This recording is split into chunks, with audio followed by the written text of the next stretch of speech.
సూర్యగ్రహణానికి చరిత్రలో ఒక ఇంపార్టెన్స్ ఉంది.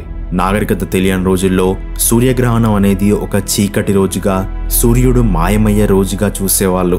తర్వాత ఎలాంటి టెక్నాలజీ లేకుండానే సూర్యగ్రహణాలు ఎప్పుడొస్తాయో లెక్కగట్టేంతలా ఆలోచన పెరిగింది. ఆ తర్వాత విజ్ఞాన శాస్త్రం వచ్చాక సూర్యగ్రహణాలను డైరెక్ట్గా చూడడం మొదలుపెట్టారు. అయితే సైంటిస్టులకు మాత్రం పరిశోధనలు చేయడానికి చాలా తక్కువ సేపు ఉండే అద్భుత ఘట్టంగా ఉండేది. కానీ సూర్యుడి మీద ఎందుకు పరిశోధన చేయాలి, దానివల్ల మనకొచ్చే లాభం ఏంటి అని మనం అనుకుంటాం. కానీ ఆల్బర్ట్ ఐన్స్టీన్ ఊహించిన గ్రావిటీ నిజమని నిరూపించడానికి ఈ సూర్యగ్రహణాలే ఉపయోగపడ్డాయి. అంతేకాదు అసలు నిజం ఏంటంటే సూర్యుడు మన భూమి మీద జీవం మనుగడ సాగించడానికి ఎలా సహాయపడతాడో అదే జీవం ఒక్క రోజులో అంతమవడానికి కూడా కారకుడవుతాడు.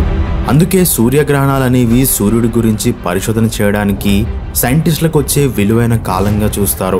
అయితే ఇప్పుడున్న ఈ 21వ శతాబ్దంలో మనం అనుభవిస్తున్న టెక్నాలజీ మొత్తం అంతరిక్షంలో ఉన్న శాటిలైట్స్ ద్వారానే అని మనకు తెలుసు. కానీ ఆ శాటిలైట్స్ ఒక్కసారిగా క్షణంలో కాలిపోతే అప్పుడు మన భూమి పరిస్థితి, మన పరిస్థితి దారుణంగా ఉంటుంది.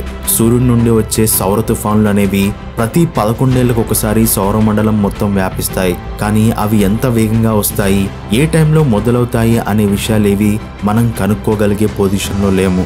అండ్ సూర్యుడి మీద క్రియేట్ అయ్యే సౌర తుఫాన్లు అనేవి ఒక్కొక్కటి మన భూమి సైజులో ఉంటాయి.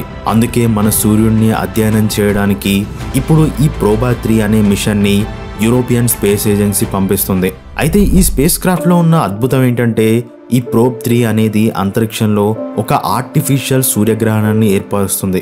అదెలా అంటే ఇందులో 2 స్పేస్ క్రాఫ్ట్లు ఉన్నాయి. ఈ 2 స్పేస్ క్రాఫ్ట్లు ఒకదానికి ఎదురుగా ఒకటి ఆర్బిట్ చేస్తాయి. అప్పుడు ముందున్న స్పేస్ క్రాఫ్ట్ అనేది సూర్యుడికి కరెక్ట్ పొజిషన్ లో అడ్డుగా వస్తే అప్పుడు వెనక ఉన్న స్పేస్ క్రాఫ్ట్ కి ఒక సూర్యగ్రహణాన్ని చూస్తున్నట్టుగా సూర్యుడి ఔటర్ లేయర్ కనిపిస్తుంది.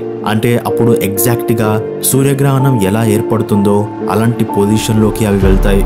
దీనికోసం ఈ 2 స్పేస్ క్రాఫ్ట్లు ఒకదానితో ఒకటి కోఆర్డినేట్ చేసుకుంటూ ఆర్బిట్ చేయాల్సి ఉంటుంది. అందుకే దీన్ని ఫార్మేషన్ ఫ్లయింగ్ అంటారు. అయితే వాటి కోఆర్డినేషన్ ఎంత పర్ఫెక్ట్ గా ఉండాలి అంటే మన చేతి వేళ్లకుండే నెయిల్స్ ఎంత సన్నగా ఉంటాయో అంత చిన్న గ్యాప్ కూడా పక్కకు జరగకుండా అవి ఒకదానితో ఒకటి కలిసి ఆర్బిట్ చేయాలి.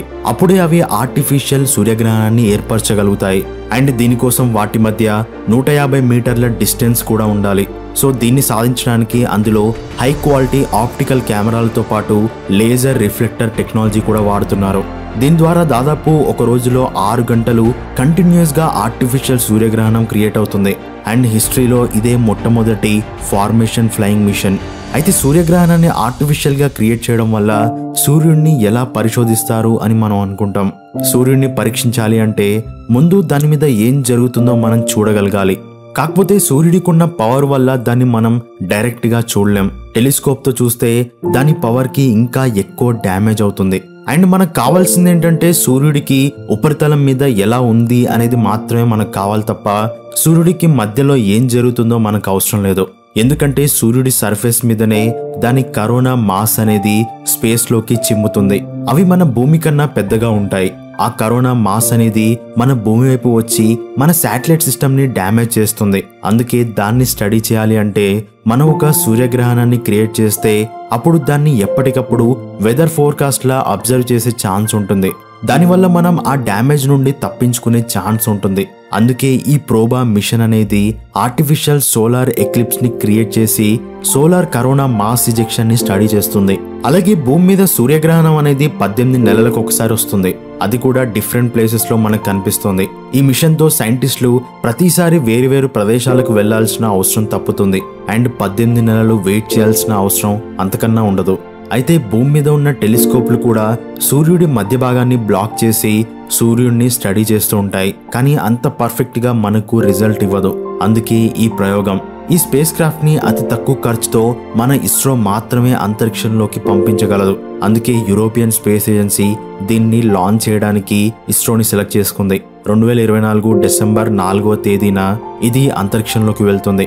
దీన్ని ఆర్బిట్ లోకి పంపించడానికి 18 నిమిషాల టైం పడుతుంది. ఆ తర్వాత యూరోపియన్ స్పేస్ ఏజెన్సీ కమ్యూనికేషన్ ని స్టార్ట్ చేస్తుంది. సో ఇది ఈ మిషన్ గురించిన ఇన్ఫర్మేషన్. ఇలాంటి అప్డేట్స్ అన్ని మన టెలిగ్రామ్ ఛానల్లో పోస్ట్ చేస్తూ ఉంటాను. కాబట్టి రెగ్యులర్ గా ఇలాంటి అప్డేట్స్ ని తెలుసుకోవడానికి అండ్ మన ఛానల్లో వీడియో పెట్టినప్పుడు నోటిఫికేషన్ రావడానికి ఇప్పుడే టెలిగ్రామ్ ఛానల్లో జాయిన్ అవ్వండి. పైన లింక్ ఉంటుంది. And thanks for watching.